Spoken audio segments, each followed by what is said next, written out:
So, why should you play GranBlue Fantasy Versus Rising? The easy answer is because it's free. That's why. Just check it out. The free version of this game is actually really good. It's definitely changed my perspective on the entire free-to-play video game economy. These guys did it right, and that's why I have to make this video. But before I go any further, let me make one thing clear, okay? I am not in any way, shape, or form involved with, affiliated, or financially backed by anyone involved with the creation, marketing, distribution, sales, and development of any game related to GranBlue Fantasy and all of its related IPs. Now, all that lawyer speak is just to get it clear that I ain't got no money from these people. I'm speaking straight up. This is my honest opinion. And yeah, I'm going to monetize this and I'm going to get ad money. But the people who make GranBlue Fantasy do not pay me. They haven't contacted me. I don't know anybody there. So this is not a shill spot. This is just me being real. And now that that's out of the way, I'm going to dick ride this game, like completely. So I discussed that the game is free, and that's kind of true, but also not really true. There is a full paid version of the game, which, if I load up right now, is going to give me an ad telling me that the game is on sale if you buy the full version or the base game or what have you. I believe the base game is $20 right now. Give me the ad. There it is. Oh, that's just Wilness. Okay, there's a Discord. Alright, there's no ad for it being on sale, but I had been told by people who don't have the game that they picked it up for $20 this week. It may still be on sale for that, but even if it's not on sale, like I said, there are free ways to play it.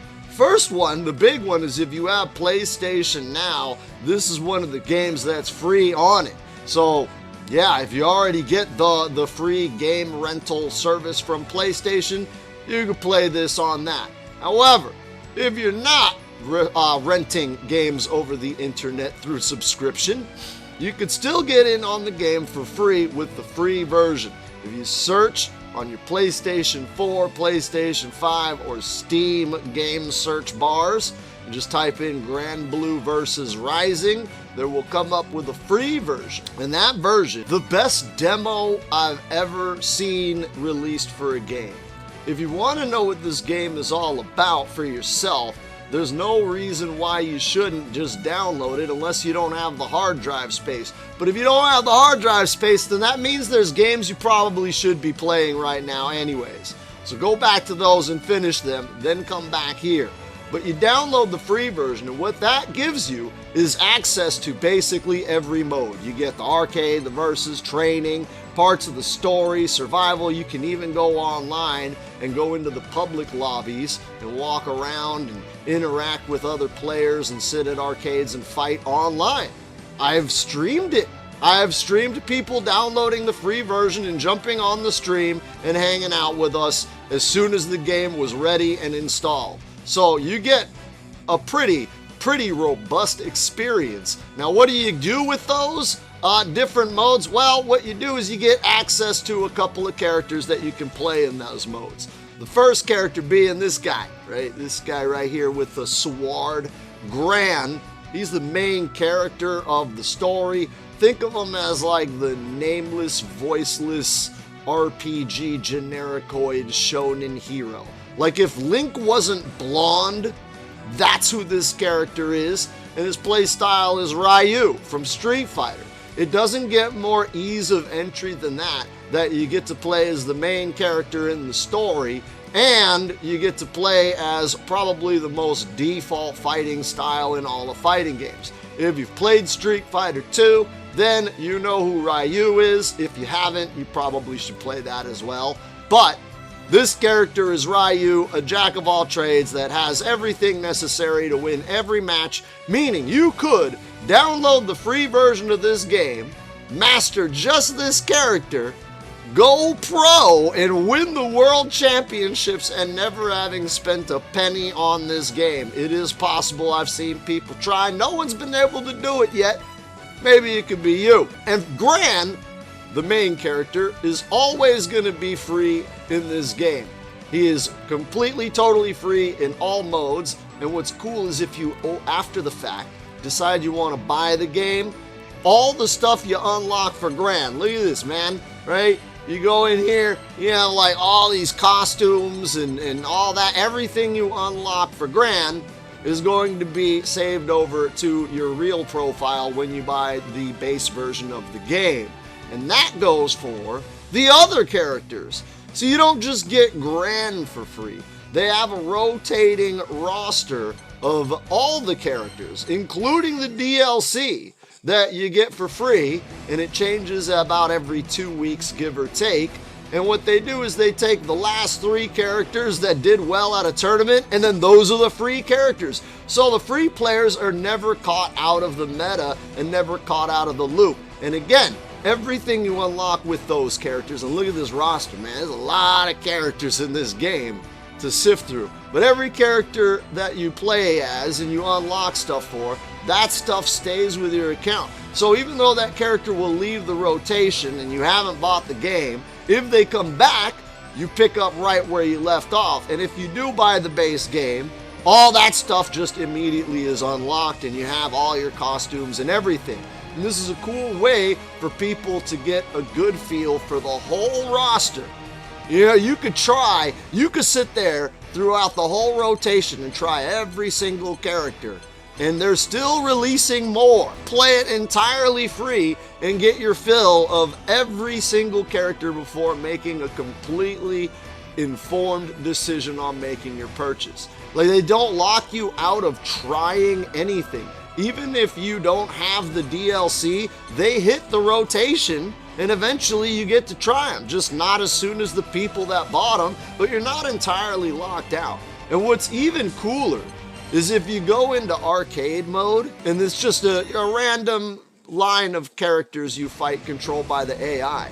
But whatever characters you don't have unlocked, as soon as you go to arcade mode, these guys are bosses, so you're going to fight them no matter what. But it unlocks every character for you to fight against as the first character in the arcade mode, minus the bosses, but you're going to fight them as you get through the game. But so if you don't have Galleon unlocked, she's one of the more current DLCs just released, you could learn how to fight this character for free by picking your free rotation character, or even just picking Gran, right? You just pick Gran, and then you can go in and you can go into arcade mode and select Galleon as your first fight and practice fighting against the AI on easy mode too. You can select your difficulty and put her on beginner so she just stands still, or you can put her on crazy mode and you can really see what this character is all about. But that's before you even spend anything. So it's like, this is one of the only companies that gives you a sample of everything. Right, it's not like other games where it's like, oh yeah, you know, you could play the demo, but you get like 1 character, 2 characters, you can only play offline, maybe in arcade mode where you get like 3 fights and 2 of them are the same characters you get unlocked, right? But this game's like, nah man, you can go into the full arcade mode and fight everybody. You can pick your first fight, so if there's a character you really want to fight that didn't show up in the rotation, it's right there. You go into survival mode and just fight to your heart's content. You go into story mode and check out the story for the characters that are unlocked. You can go online and fight your friends and fight all your favorite streamers, and you can do all of that while unlocking a bunch of stuff before you even buy the game. That's mind-boggling to me. Like, that really changes the game, so to speak, on free-to-play for me. Because I always looked at free-to-play as a scam. But this franchise really changed my perspective. Because there's this whole operation, okay? Here's a little background on how GranBlue came about. Okay, GranBlue was created by the two guys that are responsible for all the jazz in Final Fantasy, specifically Final Fantasy 3. You know, the good one everybody talks about that is being the best Final Fantasy. Yeah, the artist who created the designs for all the characters that look beautiful in that game, and the musician who wrote, or the composer, sorry, who wrote all the music for Final Fantasy 3. They got together and they just kept making music and characters. And they said, holy crap, we have all this music and characters and like nowhere to put them. Like, we could put them in Final Fantasy, but why don't we make our own fantasy game and just put all our ideas in there? And it ended up being almost like Lord of the Rings, right? How Tolkien started with a bunch of languages because he was a linguist, and he just said, you know what? I need to do something with these. Nobody speaks these languages.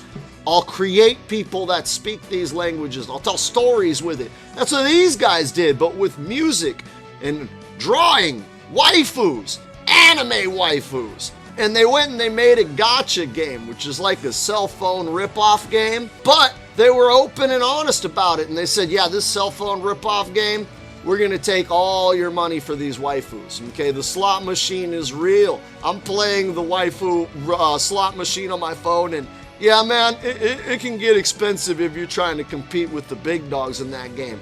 But they said from the start that they were using this as a vehicle to fund other stuff. They said, yeah, man, we're going to totally take all your money with the gacha, but we're going to take that money because we invented all the cool stuff in Final Fantasy. We're going to take that money and just invest in other cool stuff that doesn't exist that we think should.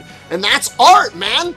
Like that's why I'm so jazzed about supporting this franchise, is because they're making art for the sake of making art. They're creating something that they want to create at the mastery of their craft. Whether you like the art style or music style, you still can at least admit that, holy crap, man, there's some quality behind this. There's some forethought. There's some skill in there. There's some craftsmanship. And I really like to support that sort of stuff. And they said, we're going to take the money from this gacha. We're going to rip you off, man. It's going to be expensive, but we're going to fund cool stuff. And at first, people didn't believe it. But now we're late in the game and we have this full fighting game plus an open world action RPG called Relink that you can buy, that are completely, their development was funded by that gacha. They didn't just take the money and get richer. They were already rich. They took the money and they said, yo, dude, we want to make a fighting game. Hey, why don't we hire the guys that make the prettiest fighting game, and then we'll have the prettiest fighting game. That'd be a good idea. And so they got Arc System Works, the creators of Guilty Gear, to make their own fighting game. And I know what you're thinking. Strive is ass. I agree. This game blows Strive out of the water. It does everything Strive was trying to do, but it did it right. Now, I'll give Strive some slack for coming out first and trying to pioneer the way, but this game perfected everything Strive was trying to do. And for my money, yeah, man, this game has surpassed everything that Arc System Works has ever done. And it was all funded directly by a gacha game that is paid for by Japanese people that have too much money and not enough to spend it on. So me, as an American, and you, as somebody that speaks English because you're listening to me, you get to just benefit. You get to just play one of the best looking fighting games for free off the back of a bunch of Japanese businessmen that, you know, they really want to have their waifus on their phones. Phone games are a big deal to those Japanese guys. They live inside of subway tunnels, man. It's awful. Japan is a dystopian nightmare, but I love Japan's people and I love their culture, and I'm trying to support them however best I can. Me and the guys inside the subway tunnel are out here doing the good fight to spread the word on how art can be changed in the 21st century and how things can be done differently in ways we never imagined before, as long as you're willing to give things a chance. And so that's just if you give the game a chance, if you check out the free version. But if you actually buy it, like I said, right now I believe it's on sale. Base game, okay? Base game, here's what you're getting. Most of this roster. Alright, these characters on the outside here, like the outside rows and this bottom row, okay, those are all DLC, so you gotta buy those extra. But all of these characters in the middle of this square, right, the middle here, okay, all of this comes free in the baseline. I think these two as well. Yeah, these two as well. Siegfried and Zeta, and all these characters in the middle come in the baseline. I know that for sure. I think these bosses do as well. So you get a huge roster in the base game, and then they're still supporting it with DLC. There's alternate costumes you can buy. There's different characters you can pick up that they're still releasing. We're waiting right now, as of the recording of this video, for the release of Meg, who is supposed to be some kind of rush-down muscle waifu. There's tons of different kinds of waifu. We got short-looking midget elf waifus. We got the chick from Final Fantasy 12 as a waifu. And then we got, like, regular generico shonen waifu. So they're still making new waifus and husbandos if you're into that sort of thing. I know that ladies play this game as well as all of the homosexuals. They definitely love this game. Everybody should love this game. But if you're watching this video, you haven't loved this game yet. So I'm going to keep on going. A lot of characters on the base roster. We go over to the story mode. And the story mode has 3 chapters. If you played the first release of this game, that's pretty much this right here. Unlocked from the get-go. It saves your progress if you bought the first one. I figured that out when I bought this one. But there's an entire long story mode with cutscenes and dialogue and interactions that explains the characters. Now, I'll admit, as somebody who has gone off the deep end in GranBlue lore, this game doesn't even scratch the surface of the story to this franchise. Holy crap, this is a story that has been told over the course of almost a decade. They've condensed a lot of the important stuff into this game, but if you love lore and you want to get in deep, oh man, this ocean goes real deep.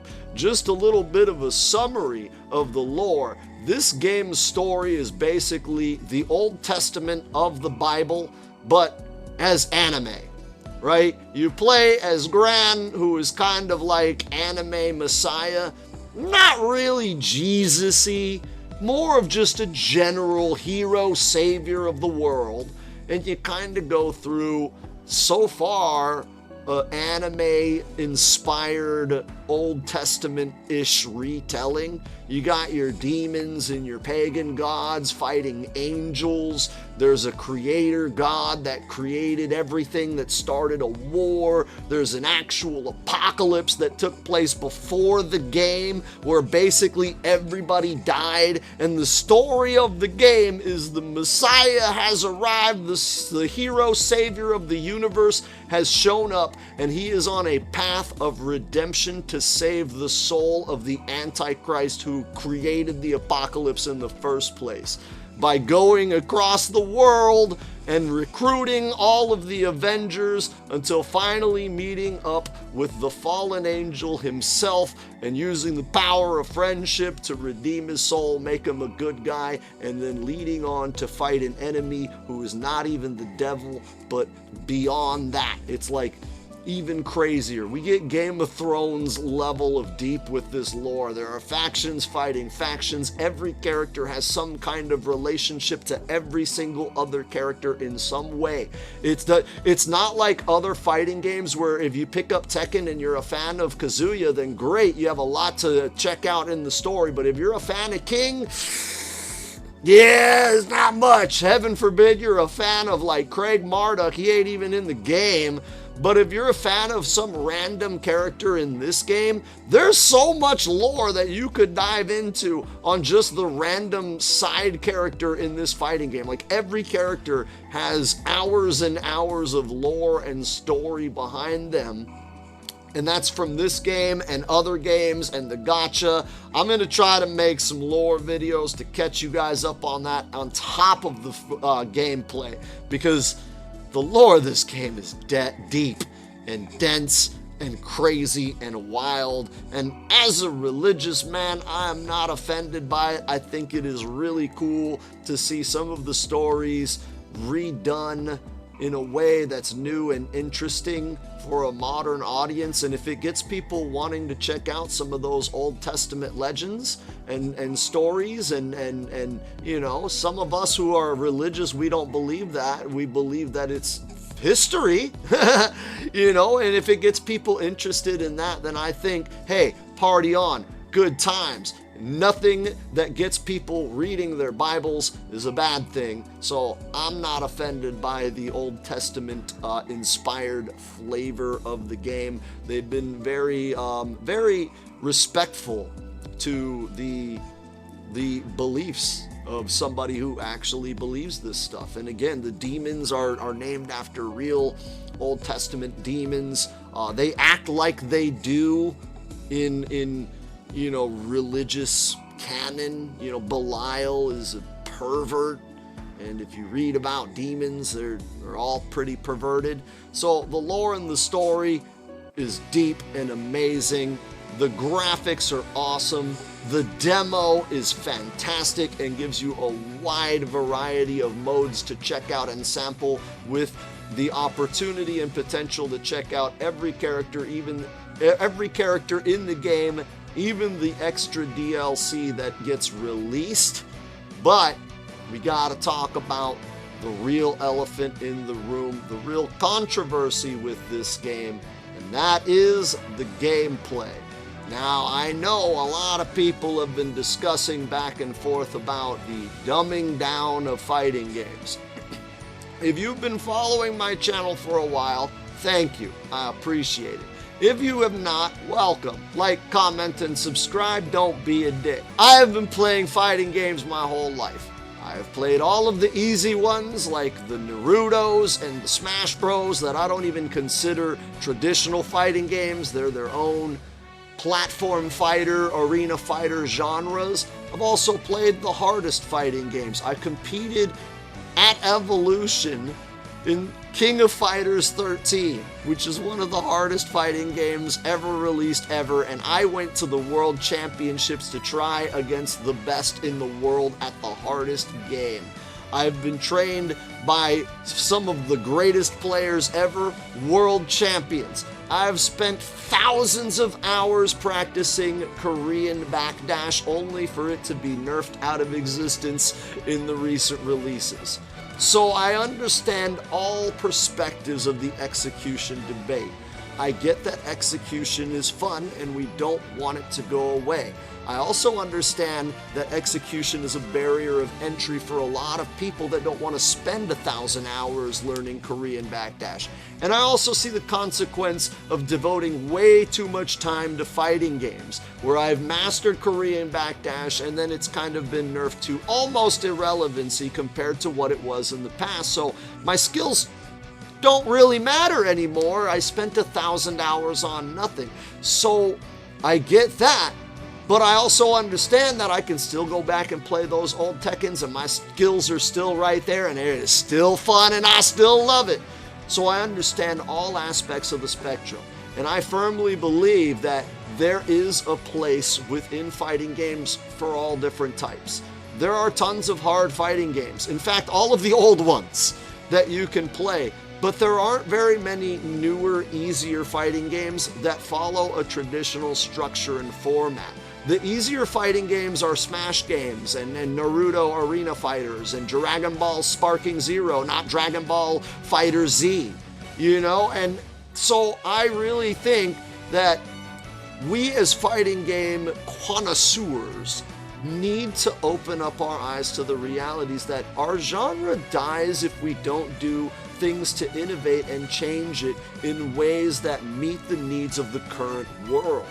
And in the current world, spending 1,000 hours trying to practice minute executional details on a game that's probably going to be patched and all of your techniques removed into irrelevance anyways, yeah, those games are fun, but if I want to practice a hard game, why would I buy a new hard game where the community is going to leave after a couple of months when I can continue to just play the old hard games?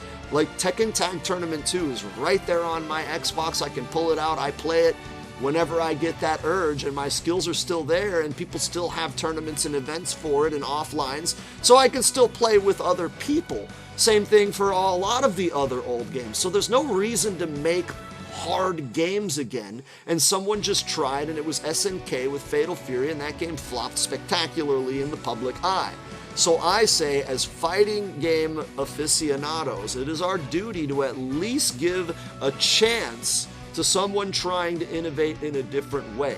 And as someone who has played thousands of hours of the hardest fighting games in the world, and another 1,000 hours into some of the easiest fighting games in the world, I can confidently proclaim that this game gets it right and does it better than any other easy fighting game since the release of Soul Calibur 2. Soul Calibur 2 is one of those games that is known for not having a lot of execution. There's some hard stuff in there, don't get me wrong, but for the most part, any idiot can pick it up and have a good time, and the game looks cool. You know, other fighting games, if you don't know how to play, you just look stupid trying. But in Soul Calibur, you're running around and you're sword fighting and it looks cool. And that's one of the things that made that game famous and popular. And I love that game so much. I was trained by Aris himself, the current reigning world champion of Soul Calibur 2. I have a very intimate relationship and history with that game and that franchise, and so it is not very lightly that I say this game is the newest game and the latest game to replicate that essence. It is very easy for anybody to pick up and play, but there is some depth to it. There are harder combos to do, trust me. I've come across a couple that I'm like, man, I'm gonna have to really spend some hours getting this one down.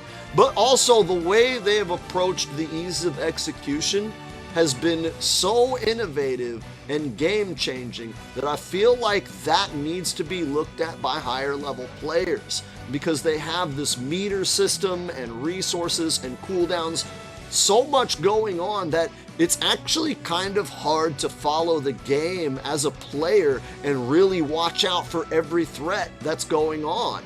It's a lot to really juggle, and so I'm kind of glad that the execution is easier, because if it was harder, it would make the game almost random with how much is going on and how much you have to keep track of. But because they've eased up on the execution to the point where it doesn't take more than maybe 20 or 30 minutes to get a bread and butter that's worth taking to a pro tournament down, 20 minutes and you're ready to go to a tournament, and you have your combo ready. For your basic bread and butter, you can optimize further, and there are opportunities to do so. But when you remove that execution, you can focus on a lot of the other interactions in the game, and I have found that, you know what? It's the most addicting thing. I honestly don't want to play any other fighting games other than this one. I'm trying so hard to wave the flag of play every fighting game, but at the end of the day, when I want to scratch my fighting game itch, this game serves all of it. I can go in the lab for hours and hours and hours and find new, unique setups and situations. I can practice against matchups, and yes, you do need to know your matchups. There is execution to work on. I can go online and battle people. I can go and just play a story mode and get immersed in the lore. I can go into Figure Studio and set up all the characters as little action figures to make memes. So if you're a content creator, like, holy crap, this game, look, I can create green screen effects with it. Like, this game is a content creator's dream. As a content creator, I wish other games, period, had a Figure Studio mode, not just a photo mode, but an actual studio where you can set up the backgrounds and put all the items wherever you want, and it's pretty in-depth. So as a content creator, I feel blessed to have found this franchise, and so I hope you give GranBlue Fantasy Versus Rising a chance. Go download it, it's free. If you like it, buy it, it's on sale. I don't know how long that's gonna last. But the most important reason why you should check out GranBlue Fantasy Versus Rising is because Well, I'm already making tons of guides for it, so if you're having a hard time getting a handle on what's going on with this game, you can check out the guides from the very playlist I have put this video on. I've already got the beginner guide set up as of the recording of this video. So you can just jump in and learn right there, and then you can join us for my streams every Saturday and Sunday, 3 p.m. Pacific Standard Time to 8 p.m. Pacific Standard Time, live on twitch.tv/SoCalHoneyBadger, also restreamed here on YouTube if this is where you're watching it. But that is pretty much the gist of it. This game is amazing. It's awesome. I don't make any money from these people. This is just passion. I just really, really like this game. I don't want to play other games. In fact, when I'm not playing the fighting game, I'm playing the RPG. And then if I'm not on my console, I'm messing around with the phone game. And if I'm not playing anything, I'm making content for it. So, if you want a little bit more out of your gaming experience than just arcade mode and ranked mode, this is the game you need to check out, and I'm the guy you need to follow and subscribe and comment with. SoCal Honey Badger, clocking out right at 30 minutes. Oh, well, I'm going to edit this down and then it won't be 30 minutes, but whatever. Like, comment, and subscribe.